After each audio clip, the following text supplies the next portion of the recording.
Hi, I'm Cass from Candid Marketing, and today I'm going to talk to you about SEO. Alright, so now you're going, what is SEO? Do I really need this for my business? How's it going to make me any money? Do I really need to learn this, or is there someone else who can help implement this for me? And we all know the answer to the last one, but let me help you with the first few questions. So SEO is search engine optimization, is what is added to your website to make sure your content is relevant in search platforms. So Chrome, Safari, Firefox, Ask Jeeves is still around. There's a few different ones. And how it works is, so you are looking for a new hat. So you go, and I'm going to use Google as the example. You go into the search bar and you say hats. So you one word, and then Google goes and pulls all the different websites it can think of that relates to hats and shows it in its search results. All right, so now you're going, well, I don't really want to buy hats in America. I want to buy hats in Griffith or in Melbourne or in Sydney. So hats Sydney.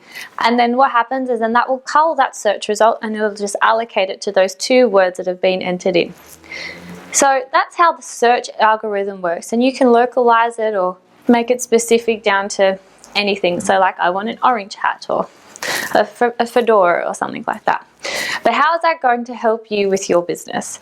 So here are my 9 top tips on SEO and how you can apply them for yourself. So one is if you have a website, awesome, kudos. If you don't, you know who to call, is remove anything that will slow down your site. So SEO is optimized by quick search results appearing that are relevant to the search words. So if you've got a video on your website that hasn't been optimized to be online, take it off. Also, you can turn it off if it's for mobile use as well, because that also slows down this download. A lot of your image files, yes, use beautiful images that capture what your business does and what it sells. However, again, resize them and make sure they're optimized for web content, because a huge quality big image is great and looks beautiful when you're presenting. However, it slows down the website getting indexed and brought up to those search results when you're looking for a hat. Links. So adding links to and from your website. So that could be talking with bloggers or your social media accounts or news articles and referring them in and out of your website. The more links you have on your website to and from creates a sense of honesty and strength that you are a real business or a real service or a real product, and that is actually ranked higher in Google search. So that's why I always say with your call to actions with social media, if you're going to do a post, where is it going? You need to redirect those people to your website. That actually adds a link and it's really helpful. Okay, so this is for those of you who understand or would like to learn about more details of the back end of SEO. I like to describe the back end if looking at the developer sources, like if you're looking at the matrix. So you need to write your SEO for humans, not just writing it for a computer. Again, I like using the hats. I think I must need a new hat. I keep using this as an example. So if I've got an e-commerce web page and I have displayed 50 different hats on there, my SEO needs to say on the back end, Cassie's shop of hats. And when Google searches hats, it'll come higher up in those rankings. So just making sure you've got keywords written in your meta descriptions and your meta tags. Adding website analytics to your website. I know I've mentioned this previously, but it's super important to understand where people are coming from and what they're searching for those keywords. You've got your Google Analytics, you've got Google Console, and you can use programs like Crazy Egg, for example, which shows you different hotspots of where people are linking and clicking on your website. Number 5 is using, I touched on this just before, but using relevant descriptions on your product pages and making sure your website is customized with the right information. There's no point having like a description that says Cassie's hat store, full stop, nothing else. It's not going to help your page come up in the search results. You need to add in more details like fedoras or felt, or I can't think of it, the other products, cotton hats, and adding on more descriptions in. Also, having meaningful URLs. It's really fun when you've got a website and you're like, yeah, I'm going to make a new page. But what you don't realize is in that www.cassishats.com/page 12345 that little unique URL also adds to your search algorithm and the terms that are used when it spits back to Google or Safari or whoever on what is relevant on that page. And search engines follow the users. So if you say you send up a website that has no customized URL, you're not actually giving the engine enough information to show your website.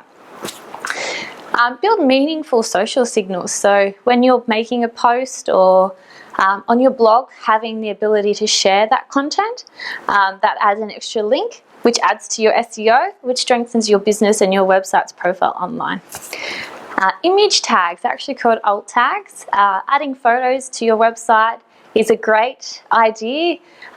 Image says 1,000 words. However, what happens on the back end of the website, it can't see the image that sends the information to Google. It just sends text. So if I have a picture of a hat, all it says is image 123 that I took on my camera and I uploaded to the website. It doesn't actually tell the internet what the photo is of. So you need to change that to say Cassie's orange fedora or Cassie's felt fedora or your product, your business name, what it is. Or you could add a texture, and that information there will send it to Google so they know what it is in the index crawling. You need to be unique with the content that you create. So,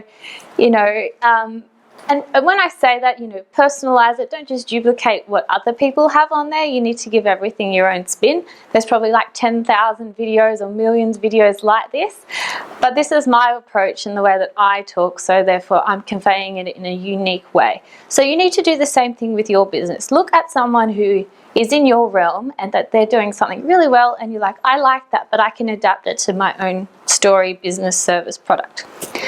If you've got a blog already, that's my 9. And if you've got a blog, I think that it's a really good idea. You don't have to go and reinvent the wheel of what you've already created to optimize your SEO. As algorithms get changed, Facebook changed last weekend for the news feed. Google's always making tweaks and updates. You don't need to reinvent. So you could use a blog that you've already got and edit the alt tags or edit the optimization of the SEO and use keywords that you want to be relevant in the long term. And I'll leave you with long tail keywords. So what does that mean? So before we started off with Cassie's hat, I was searching for a hat, and now I'm going to use the term long tail keywords because I want to look for something very specific. So as a user, now I want to know, I haven't found what I was looking for when I was searching for a hat. What I want is an orange felt fedora hat, and I want it found in Australia. So in my keywords, if I write all those words, I'm only going to get the search results because of search engine optimization of websites that fit those criteria, and there's 4 words in there.